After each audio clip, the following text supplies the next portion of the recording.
हमारे इस channel Mithila junction को लाल button दबाकर सब्सक्राइब करें व घंटी के निशान का बटन दबाएं ताकि सभी नए वीडियो आप तक तुरंत पहुंचे बिल्कुल मुफ्त। सर्वत्र अशांति अशांति फैलल अछि, शांति पूर्णतः दुर्लभ भेल जा रहल अछि। क्यों सुखी नहीं, क्यों सुरक्षित नहीं, जहाँ देखू सब दुखिए दुखी। एहने स्थिति से चिंतित भय पूर्व काल में महामुनि मार्कंडेय जी पितामह ब्रह्मा जी से समस्त प्राणीक कल्याण के लेल जे सुगम उपाय पूछलखिन तथा ओकर उत्तर में जे किछु ब्रह्मा जी कहलखिन सएह थिक श्री दुर्गा कवच। एकर श्रवण मात्र से जीव मात्रक कल्याण भ जाइत अछि, जीवन सुरक्षित भ जाइत अछि एवं माँ भगवती की कृपा सदैव बनल रहैत अछि। एही क्रम में गंगा कैसेटक भक्तिमय प्रस्तुति अछि नव दुर्गा कवच। जय माँ दुर्गा।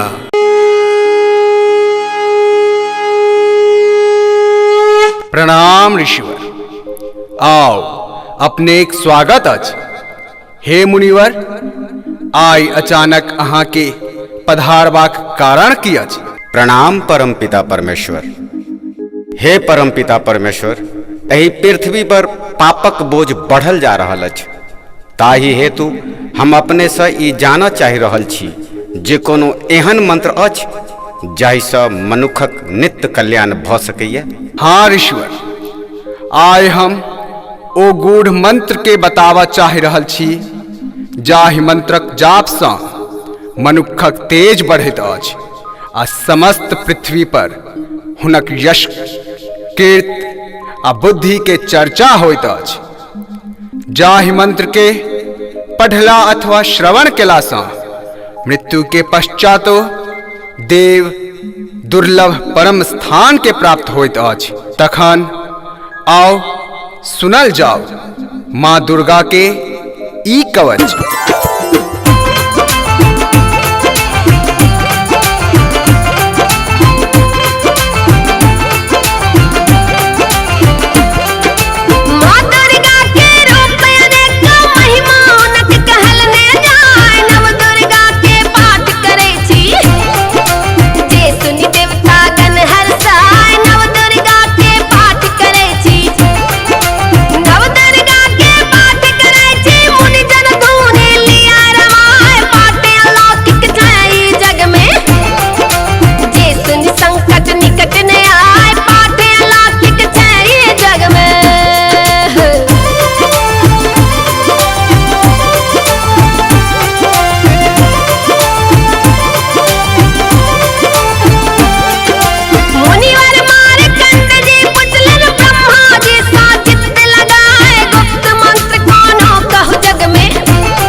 कको शिवानी माय कखना पैर के रच करै छथ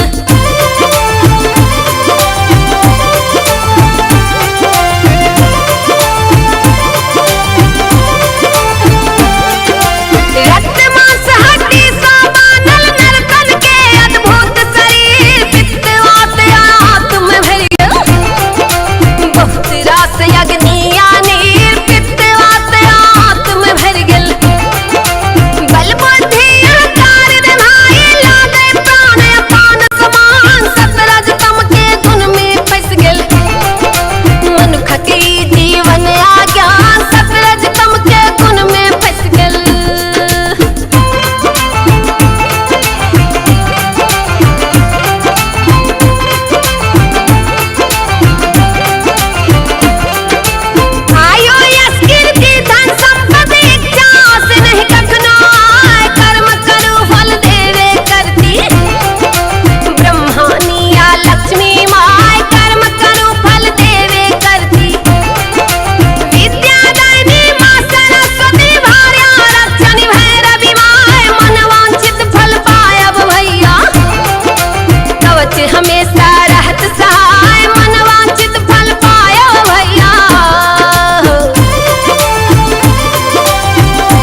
हे परम पिता परमेश्वर, आई हम धन्य धन्य भ गेलौं।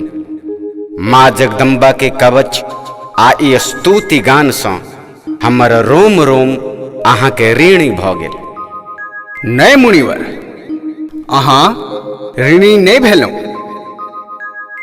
ई मंत्र हम अपने के जगत कल्याण के लेल बतेलौं। तैं एहि मंत्र सँ अहाँ समस्त प्राणी के रक्षा करू, यह हमर आग्रह अछि। हे परम पिता परमेश्वर, अपने का आज्ञा सिर मस्तक पर। संपूर्ण जगत में यही मंत्रक महत्ता के हम व्याप्त करब। हम अपने से आज्ञा चाहे छी जे दुर्गा कवच सहित हप अर्गला स्तोत्रक मंत्र एवं कीलक मंत्र के स्तुति गान संपूर्ण जगत में बता सकी। एव मस्त। प्रणाम परम पिता परमेश्वर।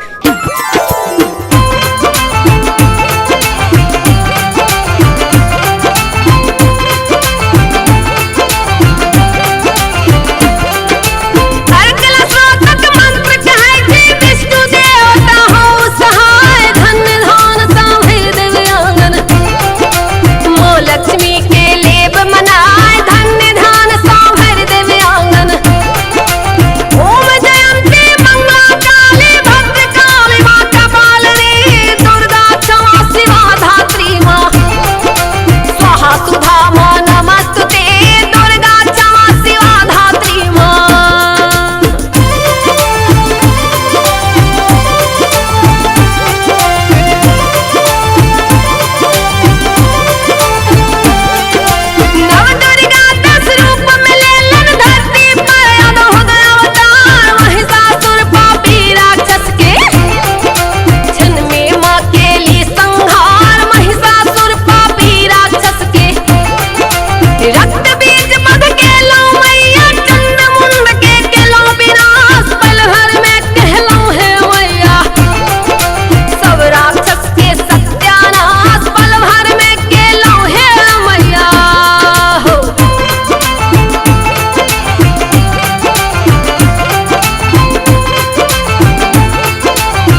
के अपना कोर उठा लिया ममता मैया पे।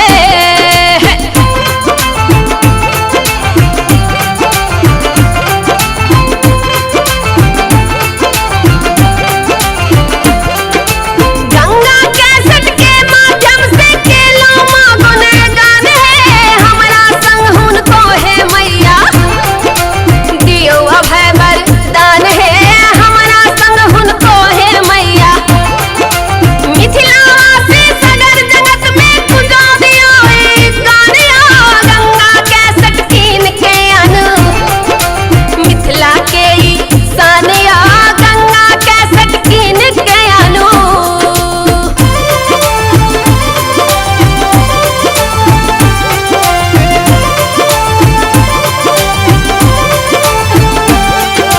क्षमा करू हे मात भवानी, सकल जगत पर रहु सहाय, कोनो भूल जे भेल मंत्र में अपन धिया बुझि देव बिसराय, कोनो भूल जे भेल मंत्र में। संकट शोक विनाशनि मंत्रक रूप नयाय दिलन नवीन, कुमकुम हरखित गावे सुनावे फल पावे दुखिया आदीन, कुमकुम हरखित गावे सुनावे।